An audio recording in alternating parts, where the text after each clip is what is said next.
Bueno, hola a todos, ¿cómo andan? Una nueva clase. Soy Marcela Bonadeo, soy instructora de métodos naturales. Eh, Hoy nos toca una clase, continuar con las situaciones especiales en la vida reproductiva de la mujer.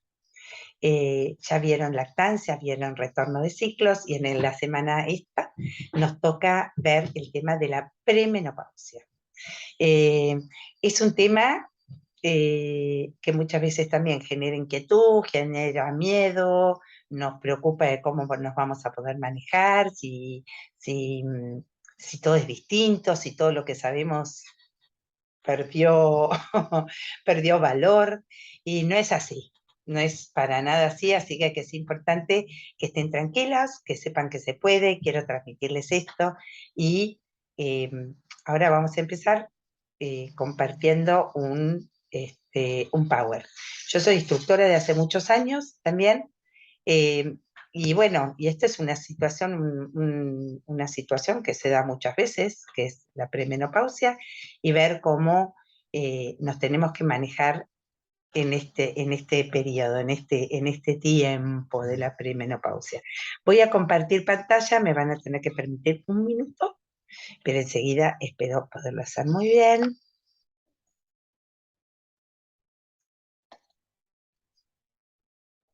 Y acá estoy.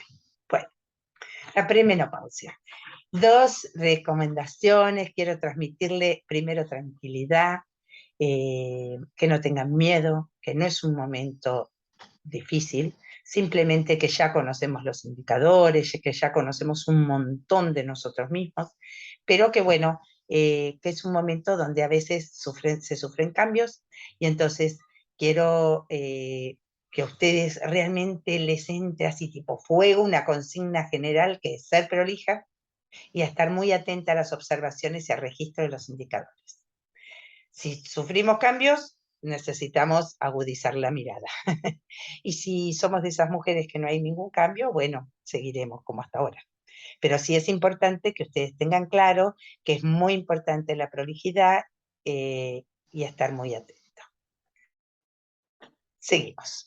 La premenopausia, según la Organización Mundial de la Salud, es el tiempo de transición donde comienzan a aparecer las primeras alteraciones, los primeros cambios, las primeras variaciones del patrón normal del ciclo que tenemos, hasta llegar a la menopausia.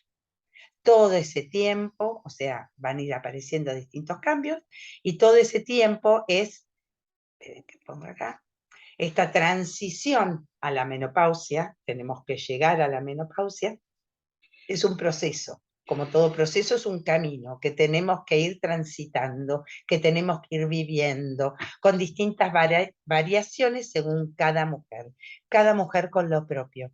Así como cuando hicimos el reconocimiento de nuestra fertilidad. Si bien hay indicadores que uno aprende a observar, a poderlos registrar, a poderlos interpretar, bueno, estas variaciones pueden ser en cada mujer, son propias en cada mujer. No tienen por qué darse en todas las variaciones que puedan surgir de la misma manera en una o en otra mujer. Por eso es tan importante que esto es muy personalizado, así como cuando comenzamos hicimos una instrucción personalizada. En este momento, si necesitamos tener un acompañamiento de instrucción porque vemos algunos cambios, también tiene que ser personalizado. ¿Y cuáles van a ser estas variaciones? ¿Cuáles pueden ser estos cambios? Esos cambios que realmente uno dice, bueno, a ver, ¿qué es lo que puede surgir? Y bueno, las variaciones que podemos encontrar son que los ciclos menstruales se tornen más irregulares, que tengamos ciclos cortos y ciclos largos. Algo que hasta ahora no teníamos tanto, que éramos mucho más estables en la longitud de ciclos, puede variar. Y podemos tener ciclos cortos y ciclos largos nosotras mismas. Entonces eso, bueno, nos cambia la mirada, porque obviamente ahí empezamos a sentir que no es lo mismo a lo que estamos acostumbrados. Lo mismo pasa con los sangrados menstruales. Pueden ser más escasos o pueden ser más abundantes. Por supuesto que una mujer puede tener a lo largo de su vida sangrados menstruales escasos u abundantes. El tema está cuando nosotros éramos de un sangrado escaso o muy normal, muy tranquilo, y aparece sangrados mucho más abundantes o viceversa, de tener una menstruación mucho más abundante, mucho más marcada, aparecen unos sangrados mucho más escasos.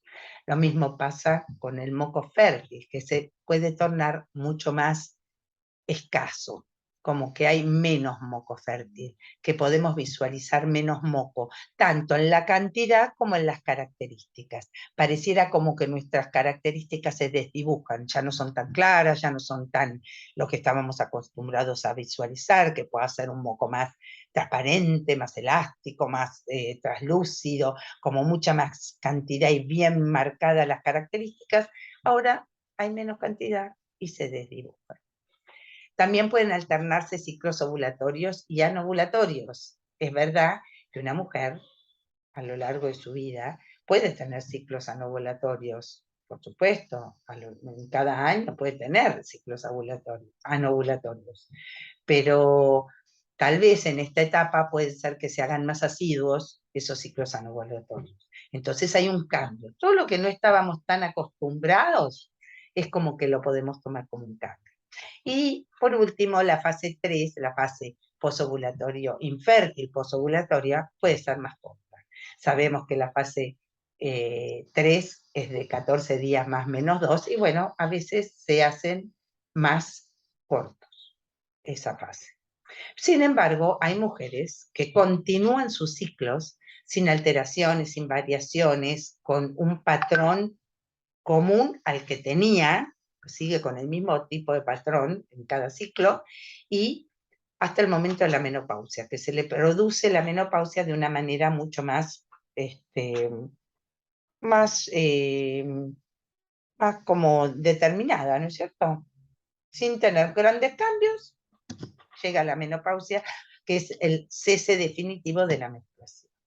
O sea, es importante entender que miren que dónde se producen las variaciones, en los indicadores de fertilidad, en el moco, en la menstruación, en cómo son los ciclos ovulatorios o anovulatorios, que pueden ser ciclos más cortos o más largos, bueno, o alternar esos cortos y largos en una misma mujer.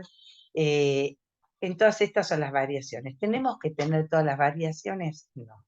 ¿Tenemos que tener alguna variación? ¿Sí o no? Hay mujeres, ya dijimos que no las tienen.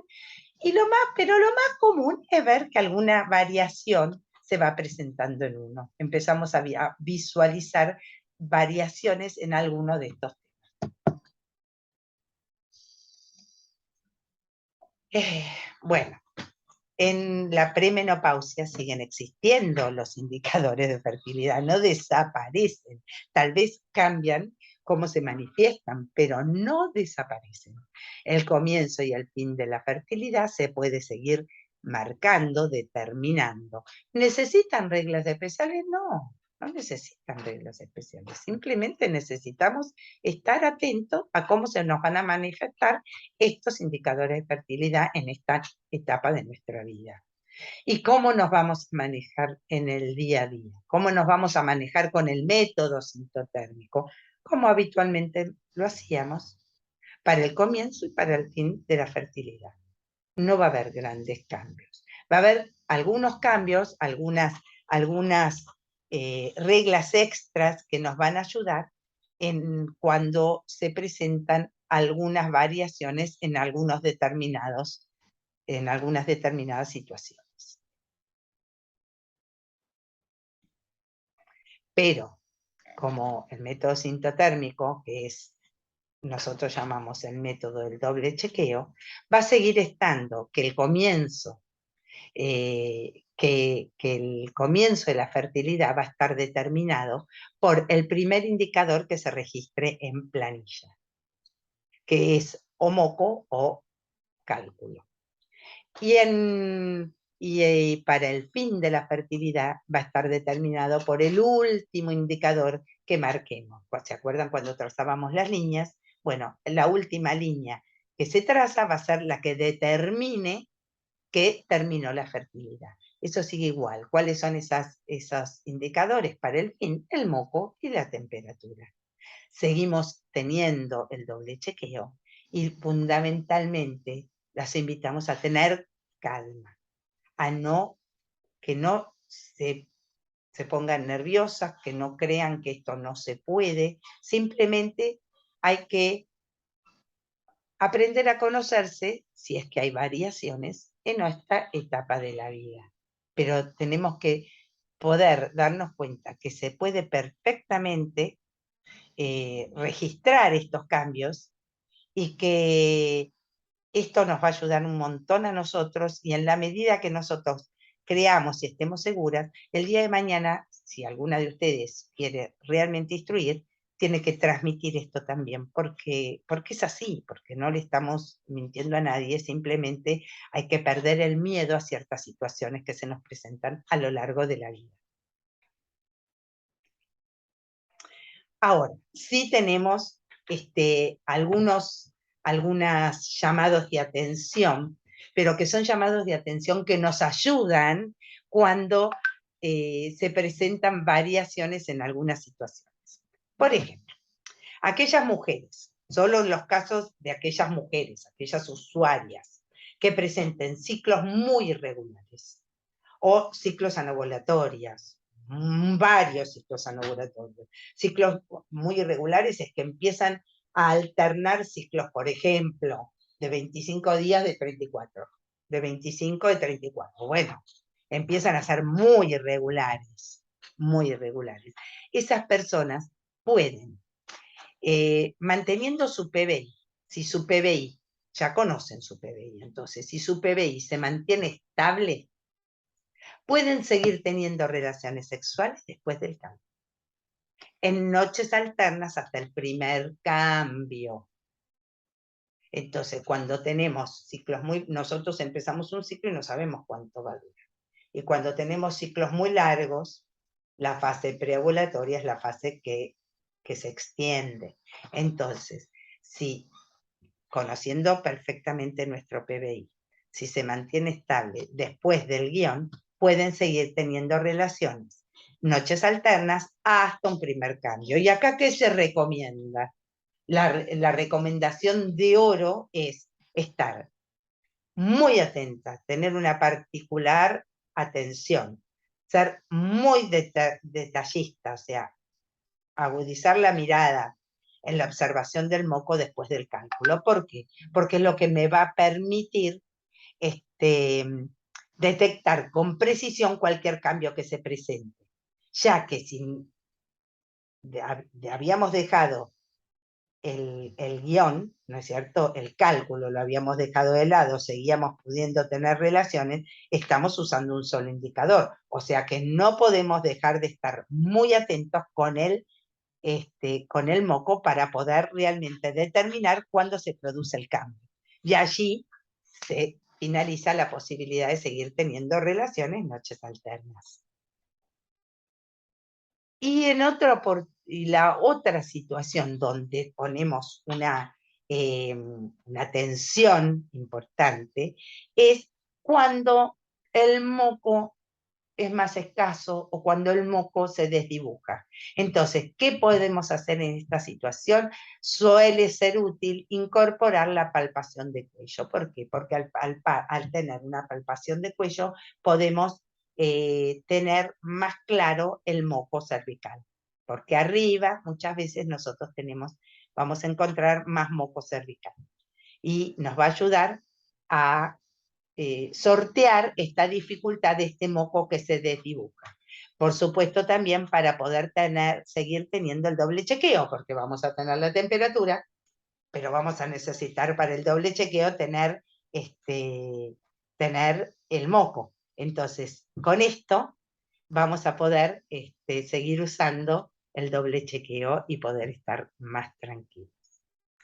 Yo con esto, en realidad, ya los datos más importantes en la premenopausia están dados, todos. No hay más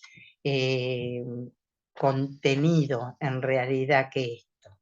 Por supuesto que de acá viene todo lo que sea la experiencia, ¿no es cierto? Y el no asustarse y estar seguros de lo que estamos haciendo.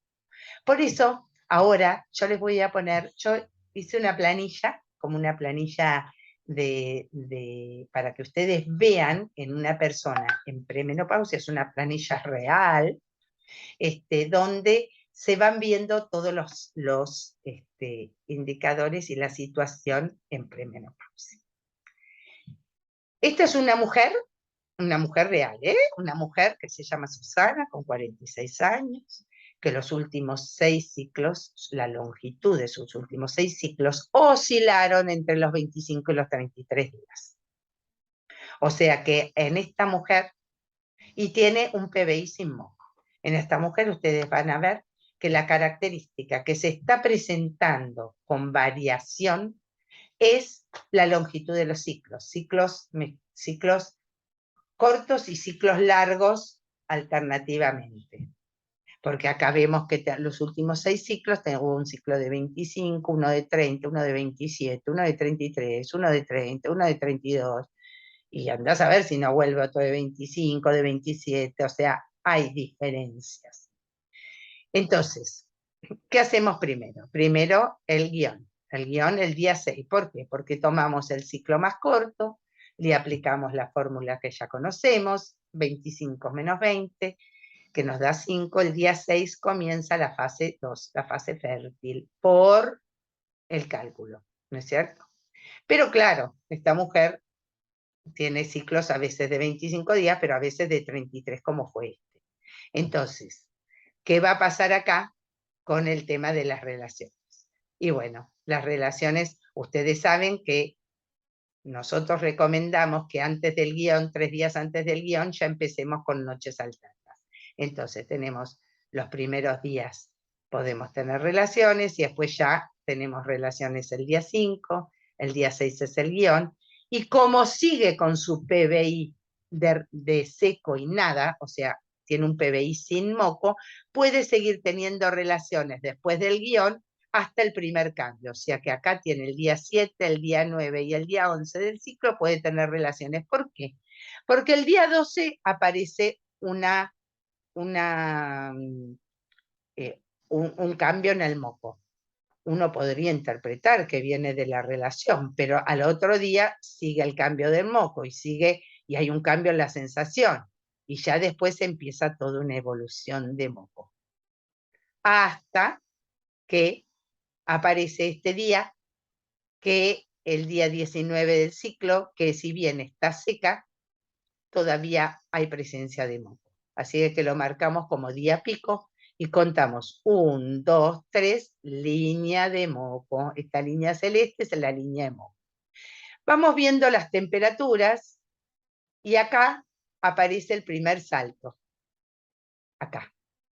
Primera temperatura alta, segunda temperatura alta, tercera temperatura alta, que coincide con la línea de moco.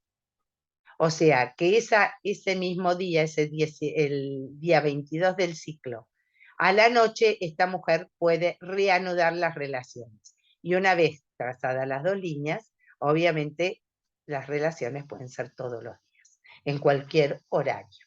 Empieza la noche porque se traza la línea de temperatura a la mañana y la línea de moco a la noche. La línea, si vemos con las alzas térmicas, vemos las 6 temperaturas anteriores y sobre la más alta trazamos la línea base. Y aquí ustedes tienen un buen registro de cómo es